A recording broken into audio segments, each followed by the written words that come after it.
बहुत समय की बात है, एक दिन शीतला माता ने सोचा कि मैं धरती पे जाती हूँ और देखती हूँ कौन मुझे मानता है और कौन मेरी पूजा करता है। यही सोचकर शीतला माता राजस्थान के डोंगरी नाम के गांव में आई।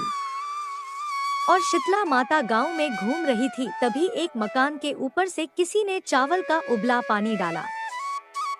गरम उबला पानी गिरने से शीतला माता जल गई और उनके शरीर में फरफुले पड़ गए। शीतला माता जलन से गांव में इधर उधर घूमने लगी और बोलने लगी, कोई मेरी मदद करो, मैं जल गई, कोई मेरी मदद करो। लेकिन किसी ने शीतला माता की मदद नहीं की।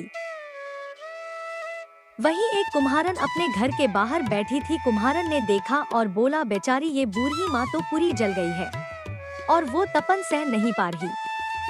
कुम्हारन ने शीतला माता से बोला, माँ आप यहाँ आके बैठ जाए, मैं आपके ऊपर ठंडा पानी डालती हूँ।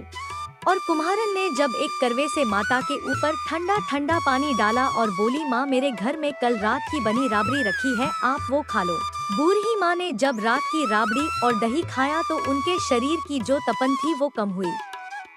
और कुम्हारन बोली, माँ आपके बाल बिखरे हैं, लाइए मैं सवार देती हूँ। और कुम्हारन बूढ़ी माँ के बाल झाड़ते झाड़ते देखा बूढ़ी माँ के बालों के अंदर भी एक आंख, जिसे देखकर कुम्हारन डर से दूर भाग गई। बूढ़ी माँ बोली, रुक बेटी तू डर मत, मैं कोई भूत प्रेत नहीं हो, मैं शीतला देवी हो। और तब माता ने अपना रूप धारण कर लिया। माता के दर्शन करके कुम्हारन रोने लगी और शीतला माँ बोली, बेटी तू क्यों रो रही है? कुम्हारन बोली, माँ मेरे घर में तो चारों तरफ दरिद्रता है, मेरे पास तो आपको बैठाने के लिए ना ही कोई आसन ना ही कोई चौकी है, मैं आपको कहाँ बैठाऊं? शीतला माता प्रसन्न होकर उस कुम्हारन के घर के बाहर खड़े एक गधे पे बैठ गई, एक हाथ में झाड़ू और दूसरे हाथ में दलिया लेकर। कुम्हारन के घर की दरिद्रता को झाड़ कर दलिया में डालकर फेंक दिया और बोली, बेटी मैं तेरे सच्ची भक्ति से प्रसन्न हो, मांग तुझे जो चाहिए। कुम्हारन बोली, माता आप इस गांव में स्थित होकर रहिए, जिस प्रकार आपने मेरे घर की दरिद्रता को दूर करी है, वैसे ही जो भी फागुन मास की अष्टमी पर भक्ति भाव से आपकी पूजा करे, आप पे ठंडा जल और ठंडे भोजन का भोग लगाए, आप उसके घर की दरिद्रता को दूर करें।